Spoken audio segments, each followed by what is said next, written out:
ధైర్యం సాహసానికి నిలువెత్తు నిదర్శనం ఛత్రపతి శివాజీ. ఛత్రపతి శివాజీ బర్త్డే సందర్భంగా ఆయన మరి భక్తులు కావచ్చు, లేదంటే దేశవ్యాప్తంగా కూడా పుట్టినరోజు వేడుకలు ఘనంగా నిర్వహిస్తున్నారు. దీనికి సంబంధించి మనతో మాట్లాడేందుకు చౌహాన్ మనతో పాటు ఉన్న వారిని అడిగి తెలుసుకుందాం. ముందుగా మీకు ఛత్రపతి జన్మదిన శుభాకాంక్షలు అండి. ఈ వేడుకల్ని చాలా ఘనంగా నిర్వహిస్తున్నారు. మీరు సమాజానికి ఏం చెప్పదలుచుకున్నారు? ఛత్రపతి శివాజీ అంటే ఆయన ధైర్యం కావచ్చు, సాహసం కావచ్చు, ఆయన పోరాటానికి చాలా ఆదర్శవంతమని చెప్తారు. ఈరోజు మీరు ఇంత పెద్ద కార్యక్రమాన్ని చేపడుతున్నారు. సమాజానికి ఇప్పుడున్న స్థానికులు కావచ్చు, దేశవ్యాప్తంగా ఉన్న ప్రజలకు మీరు ఏం చెప్పదలుచుకున్నారు? మొదటిగా అందరికీ శుభాకాంక్షలు. ఈరోజు చాలా పుణ్యమైన దినోత్సవము. శ్రీ ఛత్రపతి శివాజీ మహారాజ్ జయంతి సెలబ్రేషన్స్ మొత్తం రాష్ట్రమంతా కాదు, దేశమంతగా సెలబ్రేషన్స్ నడుస్తున్నాయి. ఇది చాలా ఆనందమైన విషయము. ఈ దినం కోసము మేము చాలా వెయిట్ చేస్తుంటాము. యాక్చువల్గా చూస్తే అంటే ఈరోజు మనం ఏది చేస్తే ఇంకా ఈ శివాజీ మహారాజ్ ఖ్యాతి అనేది, ఈ శివాజీ మహారాజ్ గురించి తెలుసుకోవడానికి అందరూ ఏ రీజన్తో మనము ఒక రీజన్ అనేది కావాలి అని ఈ జయంతి ఒక మంచి రీజన్. యాక్చువల్గా సెలబ్రేషన్స్తో ఏమవుతుందంటే చాలామంది ఏకత్రం అయి ఇక్కడ గ్యాదర్ అవుతారు. ఈయన గురించి ఫుల్ డే సెలబ్రేషన్స్లో స్పెండ్ చేస్తారు అండ్ శివాజీ మహారాజ్ గురించి ఆలోచిస్తారు అండ్ ఆయన గురించి తెలుసుకుంటారు. ఇప్పుడు పరిస్థితి ఎట్లుందంటే శివాజీ మహారాజ్ అనే ఒక రాజు అంతే అని అంతే విషయం అనేది చాలామందికి తెలుసు, కానీ ఆయన గురించి పూర్తిగా అవగాహన లేదు.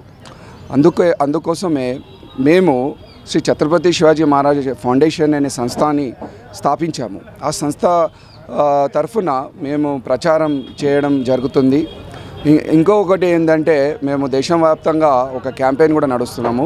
శ్రీ ఛత్రపతి శివాజీ మహారాజ్ జయంతిని నేషనల్ హాలిడే డిక్లేర్ చేయాలని.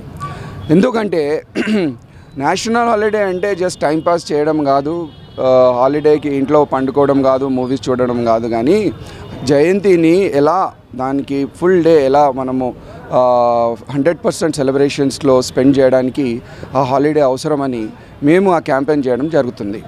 ఎందుకంటే ఇవాళ చూడండి, మండే హాలిడే లేదు అండ్ మా ప్రోగ్రామ్స్ మార్నింగ్ నుంచి నేను 3-4 ప్రోగ్రామ్స్ అటెండ్ అయ్యాను. ఇంకా మార్నింగ్ ఉస్మానియా యూనివర్సిటీలో కూడా ఉస్మానియా యూనివర్సిటీ మేనేజ్మెంట్తో సహా వాళ్ళతోని ఏబీవీపీ స్టూడెంట్స్ కలిసి మేము ఒక పెద్ద ప్రోగ్రామ్ ఉస్మానియా యూనివర్సిటీలో చేసాము. ర్యాలీ చేసాము, పాదయాత్ర చేసాము. ర్యాలీలు చేస్తున్నారు కదా, సర్టెన్ టైం వరకే ఉంటుందా? తర్వాత ఇదే విధానాన్ని కొనసాగి ప్రజలకు తీసుకెళ్తారు? అంటే ర్యాలీస్ అనేది ప్రత్యేకంగా జయంతి రోజు చేయడం జరుగుతుంది. కానీ ఇప్పుడు ఏంటంటే జీజాబాయి జయంతి ఉంటుంది, మళ్ళీ ఆయన రాజాభిషేకం జయంతి ఉంటుంది, మళ్ళీ తిథి ప్రకారం శివాజీ మహారాజ్ జయంతి ఉంటుంది. అవన్నీ చాలా రీజన్స్ ఉన్నాయి మనం సెలబ్రేషన్ చేసుకోవడానికి. అప్పుడప్పుడు ఆ రీజన్స్ వల్ల మేము ఈ ప్రోగ్రామ్స్ అనేది మేము చేస్తుంటాము. వేరే విషయాల్లో కూడా ఎప్పుడు కూడా చూడండి, రామనవమి ఉండండి, హనుమాన్ జయంతి ఉండండి, ఎన్ని ప్రోగ్రామ్స్లో కూడా శివాజీ మహారాజ్కి గుర్తుంచుకుంటారు అందరూ. ఆయన పాటలు పాడతారు, ఆయన ఫ్లాగ్స్ కూడా పెడతారు. అంటే ఆయన ఒక ఇన్స్పిరేషన్, ఆయన ఒక మోటివేషన్. ఆయన ఏంటంటే ఆయన పేరులోనే ఒక వైబ్రేషన్ ఉందండి. ఆయన చూడంగానే మనుషులో ఒక వైబ్రేషన్ వస్తుంది, ఒక ఏంటంటే ఒక ధైర్యాన్ని పెరుగుతుంది. అలాంటి మనిషి ఇప్పుడు సార్ ఈరోజు ఈ ప్రోగ్రామ్ చేశారు, ఆర్గనైజ్ చేశారు, ఎటువంటి కార్యక్రమాలు చేశారు ఏంటి? ఈరోజు ఇక్కడ అన్నదానం చేసినాము. ఇలా ఎప్పుడు ప్రతిసారి ఇక్కడ అన్నదానం చేస్తూనే ఉంటాం మేము. ఇక ఈ శివాజీ మన ఛత్రపతి శివాజీ ఆయన బర్త్డే సందర్భంగా ఇక్కడ ఏంటంటే మెయిన్ యూత్ అంతా గ్యాదరింగ్ అయ్యి మంచి చేయాలని చేస్తాం ఇక్కడ. థ్యాంక్ యూ అండి.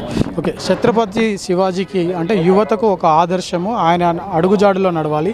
ఆయన చేసిన తీర్మానాలు అయితేనేమి, ఆయన పేరులోనే ఒక వైబ్రేషన్ ఉంది. ఆ వైబ్రేషన్ ఇప్పటికీ మన జీవితాల్లో భారతీయులందరిలో కనిపిస్తుంది. కాబట్టి అటువంటి వైబ్రేషన్ ఉన్న వ్యక్తిని ఆదర్శంగా తీసుకొని యువత కావచ్చు, ఈ సమాజం కావచ్చు ముందుకెళ్తే మన గోల్స్ అన్ని సాధించుకుంటాం, భవిష్యత్తులో ఉన్నత స్థాయిలో నిలుస్తామంటున్నారు. ఓటు